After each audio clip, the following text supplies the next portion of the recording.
담양군수 재선거 투표가 조금 전인 밤 8시에 마감됐습니다. 팽팽한 접전을 이어온 민주당과 혁신당 후보의 승패는 밤 10시쯤 윤곽이 나올 것으로 보입니다. 윤석열 대통령의 탄핵 선고 기일이 이틀 앞으로 다가온 가운데 시민들은 전원일치 파면으로 헌정질서 위기를 끝내야 한다고 목소리를 높였습니다. 광주 글로벌모터스 노사의 갈등을 조율하기 위한 중재안이 마련됐습니다. 광주시와 사측은 수용하겠다는 입장을 밝힌 가운데 노조의 입장이 관건이 될 전망입니다. 무안국제공항 재개항을 위한 정부의 로드맵 발표가 연기됐습니다. 광주공항의 국제선 임시 취항 논의도 지연이 불가피한 상황입니다. 여러분 안녕하십니까? KBC 8시 뉴스 시작합니다.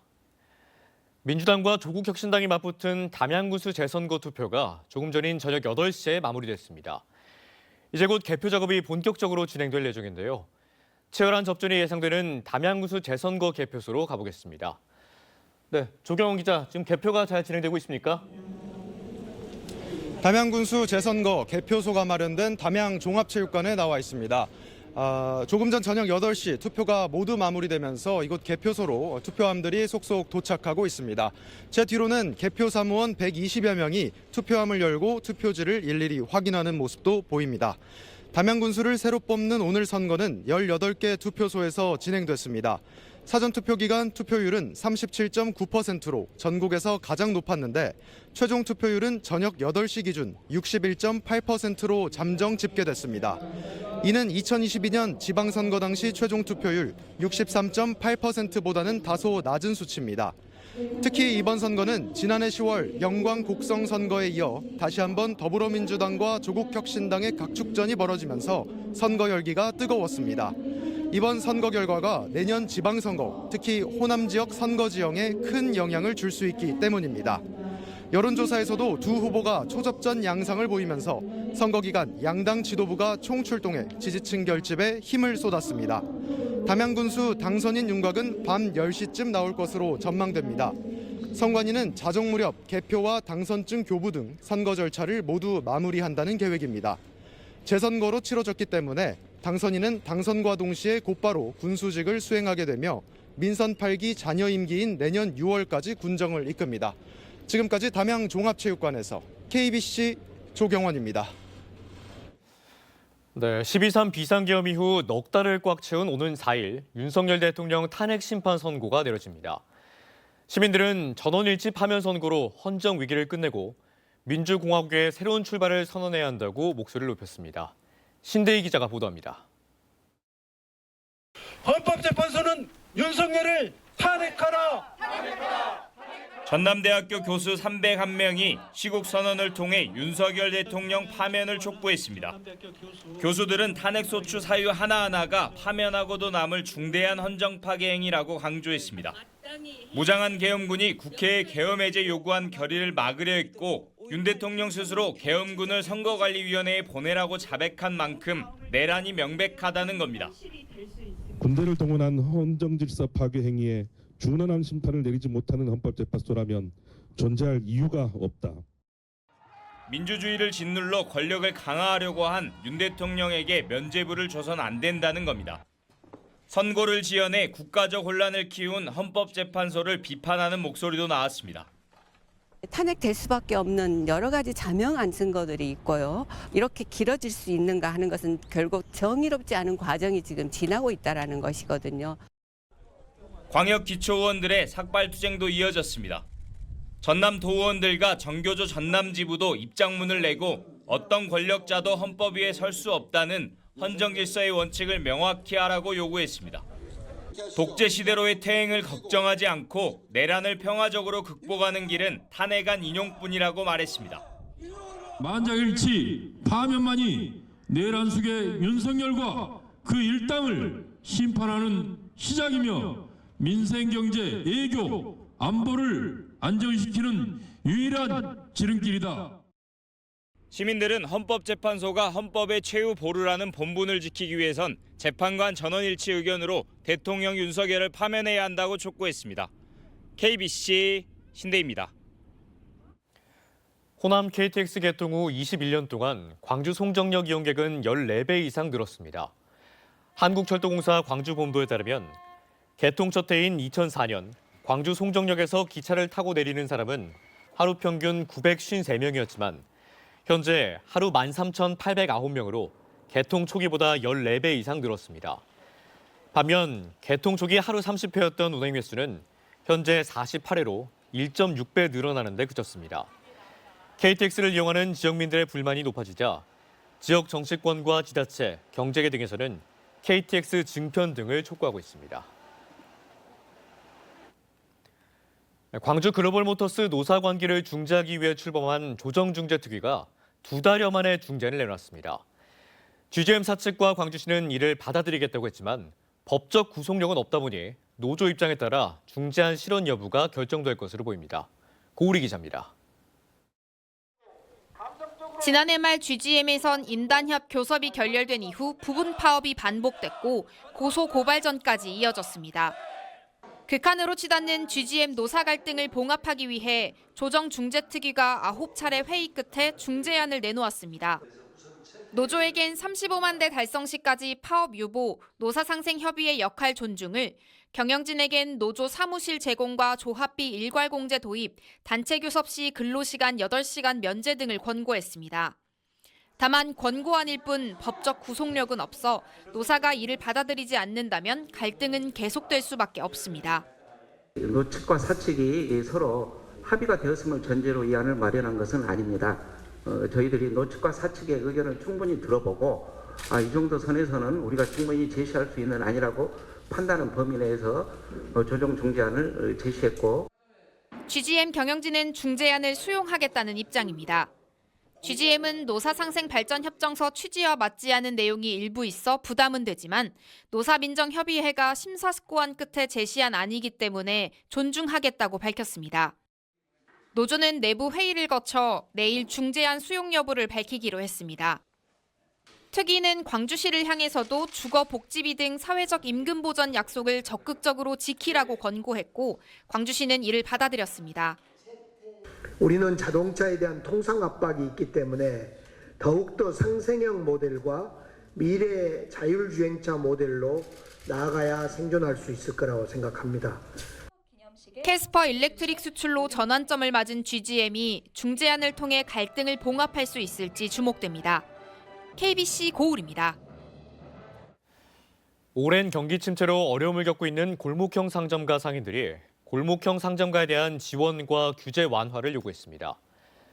광주 북구 골목형 상점가 상인연합회는 오늘 광주시의회와의 간담회에서 전통시장에 비해 열악한 골목형 상점가의 현실을 토로하며 상인회 사무와 사업기획 등을 담당하는 시장 매니저 지원과 상인 교육장 지원 등을 요청했습니다.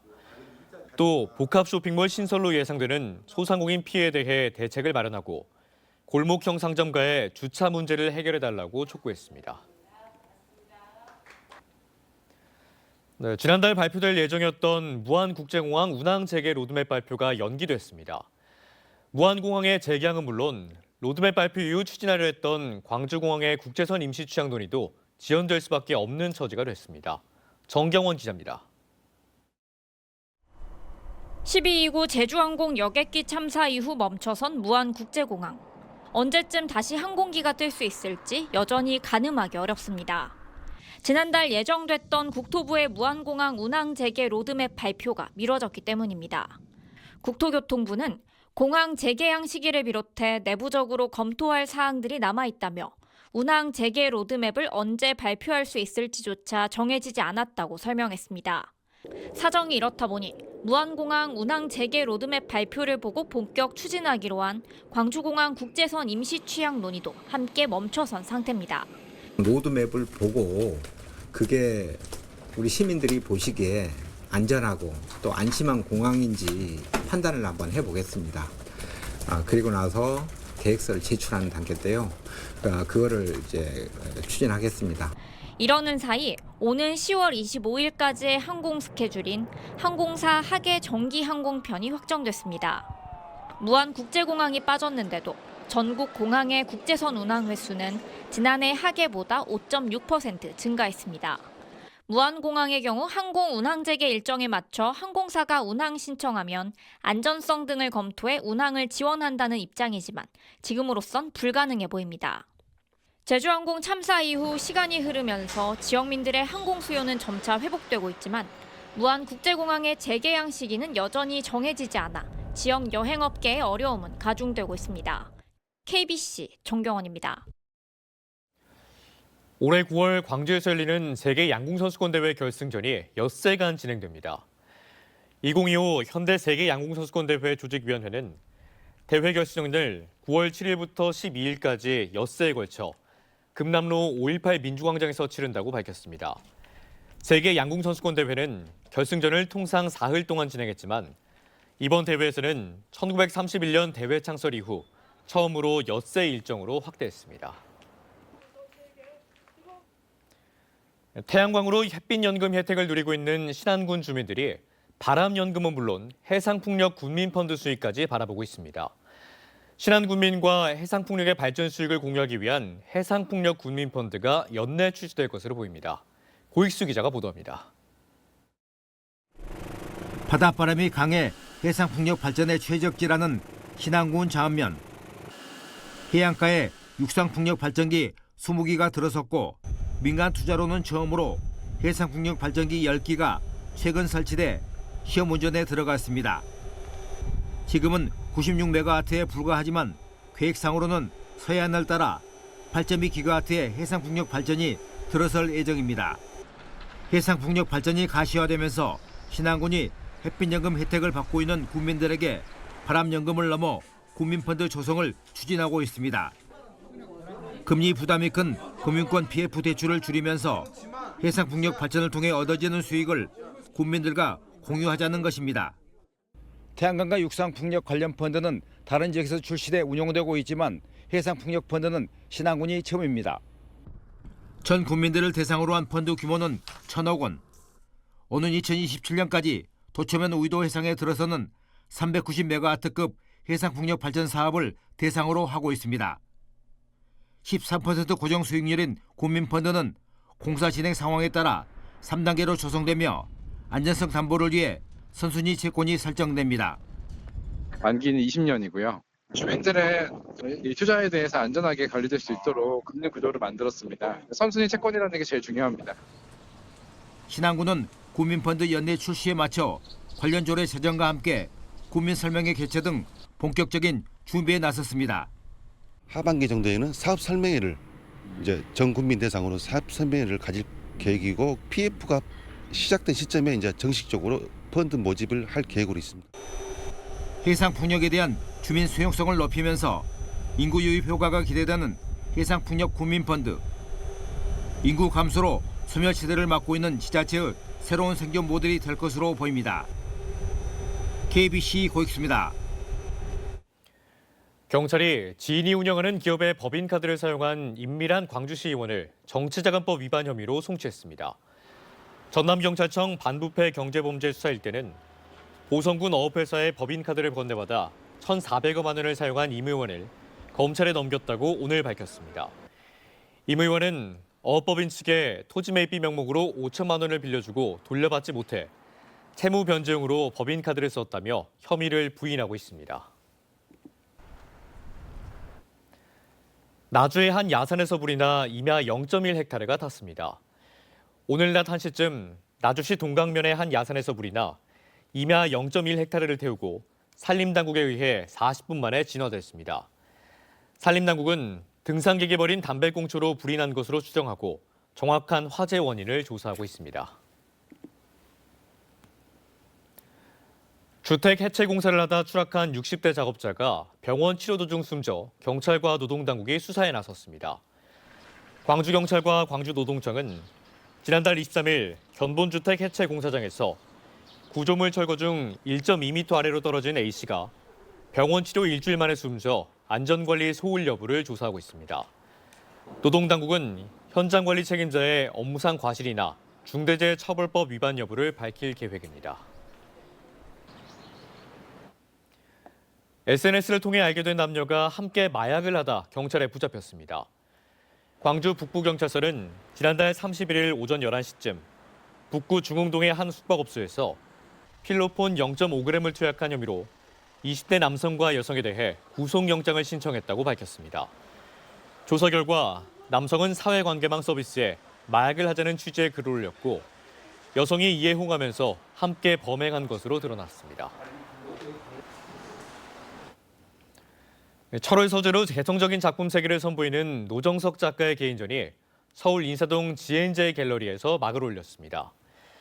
작가의 6번째 개인전 두드림에서는 철과 물감이 몽환적으로 어우러진 입체조형 작품 40점을 만나볼 수 있습니다.